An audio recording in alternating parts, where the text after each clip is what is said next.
Okay guys, so I actually forgot the SD card for this at my house after I drove all the way out here in not so perfect conditions, but that doesn't matter because today I'm going to be switching up and using my phone, or trying to use my phone here, hopefully it works, to talk to you guys about some of the dangers of an Alaskan winter and how to survive an Alaskan winter. And I'm going to mix this one up because I'm going to shoot it entirely on my phone because I don't have an SD card for this little camera. So, or at least not here. I have one, but I always tend to forget it every time. I'm like, screw it, I'm all the way out here and I actually want to shoot this video for y'all so you guys can get some quick tips and learn some new stuff about the Alaskan winter and how to survive it. And I thought today would be a perfect day because it's actually not that great of a day. It's a perfect Alaskan day, and you guys can see it's heavy fog out here. It is actually pretty warm, but everything is extremely wet.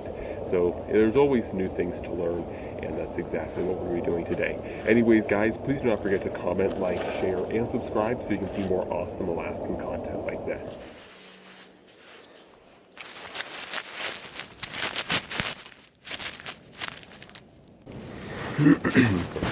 Okay guys, hopefully this camera doesn't fall and hopefully you guys can get a little bit better idea of my surroundings. I'm trying to make the best of this video. I don't have a whole lot of time actually to record this video, but I'm going to be doing a few short kind of lessons that I learned and how to survive an Alaskan winter. Now, we all know that Alaskan winters are really a mixed bag. They can be warm, but they're always wild.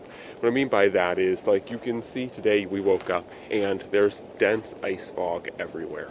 And this makes, obviously, navigation extremely difficult. So actually the first part of this that kind of ties into navigation is what I'm going to be talking about now. And that is that this one, a lot of people don't actually know, but I'm going to be talking about the best time to travel in the Alaskan winter. Now, it's actually similar to the desert. That most of you guys know that if you're smart in the Alaska, or in the, like any desert, you don't travel by day. And the same is true here in Alaska for the most part. One, because we don't have much of a day in the winter, and secondly, because actually, believe it or not, our daytime is actually generally one of the colder times. So basically, to explain, the coldest times in Alaska as far as a day goes is that the absolute coldest times are going to be between 6 in the morning, around 5 to 6 in the morning, to around 12 in the afternoon. Then after 12 to about 3, it's moderate, but once the sun sets, it actually begins to get significantly warmer. So the best times to travel are during the time frame of about 3 o'clock to about 9 to 12 in the morning. These are the best times because it's actually the warmest time of the day. And I know that sounds kind of counterintuitive. You're like, why would you travel by night or something like that? But there's two primary reasons. One, it's the warmest time, so you generally want to move when it's warmest and hunker down when it's the coldest. At least in my philosophy, that's what I like to do. And another thing is that if people are trying to find you, they're going to be looking by day. So if you're moving, if you're actively trekking across the land, they're going to have a harder time finding you because you're moving as opposed to staying stationary when most people are going to be looking for you. So it's better in most times to actually stay stationary during the day because one, it's coldest, and two, that's when people are going to be looking for you the most. And secondly, you want to move by night because of the warmth primarily and the fact that people aren't really going to be looking for you during the night unless they know you're close. So the next survival tip goes into actually early winter. I also want to note too that generally by the day, so when you wake up and it's kind of like this, you guys can see it's very foggy. During the night it tends to, so it's the warmest at night, but at night it's going through a transitional time when things are beginning to cool down. So fogs like this generally dissipate toward the later hours of the day. So it's also better to move during the later hours of the day and night because this fog dissipates.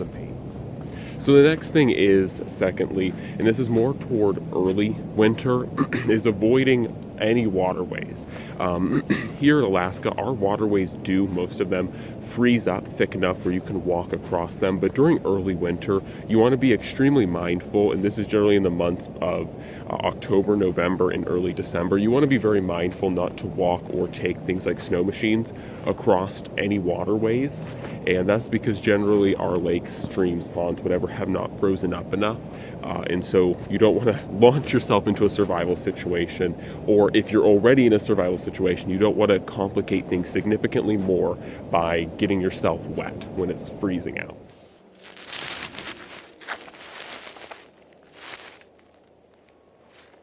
So guys, I'm trying new things. This is legitimately a bale of hay right here that I stuck my phone in, so apologies if it's a little bit off or askew.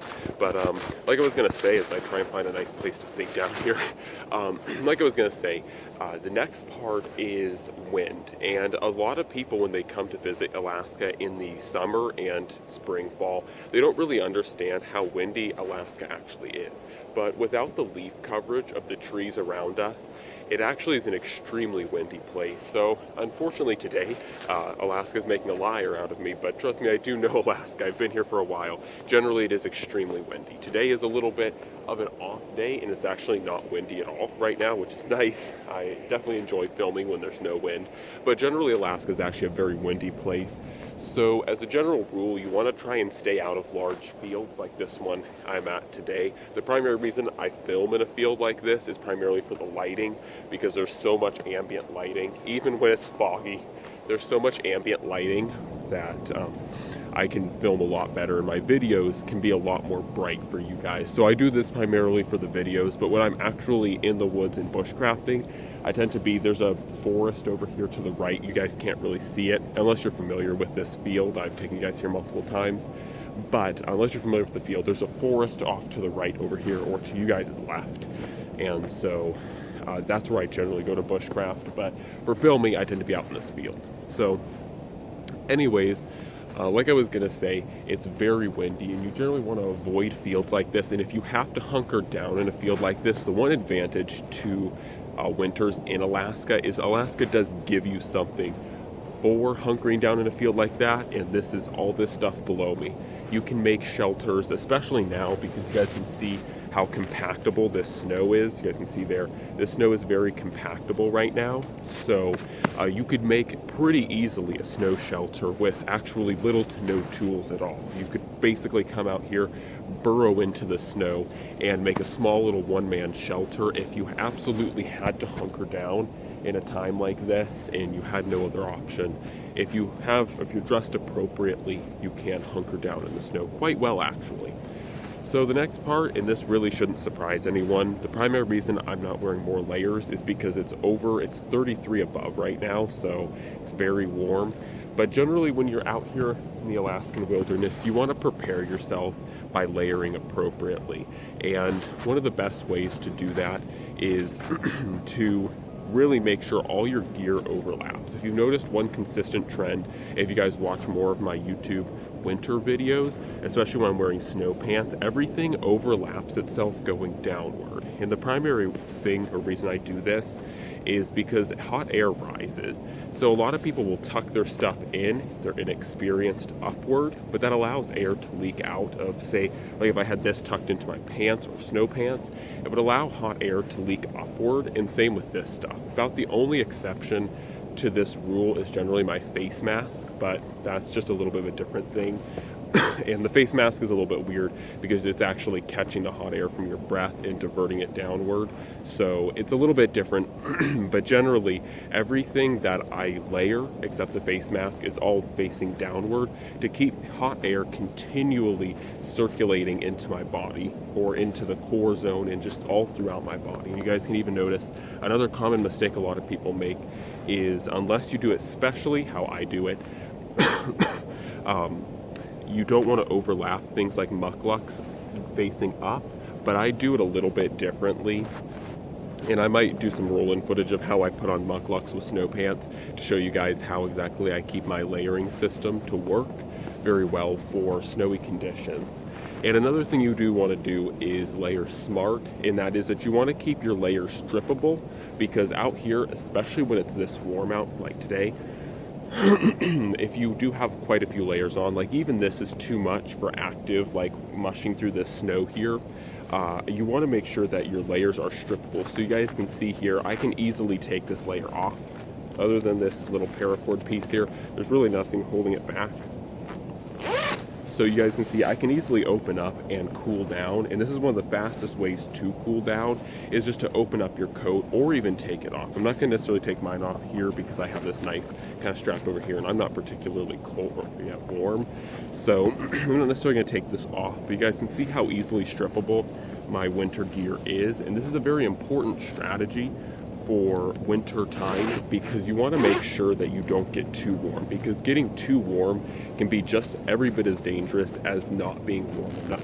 Because when you begin to sweat, you begin to sweat soak all of your stuff, and it begins to get really wet, really clammy, and even if even if you aren't overnighting in that wet, clammy gear, like I've been on day outings back when I was inexperienced, and my gear got like wet and clammy, and it's not that fun to just trudge through all this snow with a wet gear. That's kind of nasty and clammy feeling. It sucks. So you definitely want to make sure that your stuff is strippable and that you can take this off, carry it in a hand, or just set it on your backpack and just make sure that it's out of the way.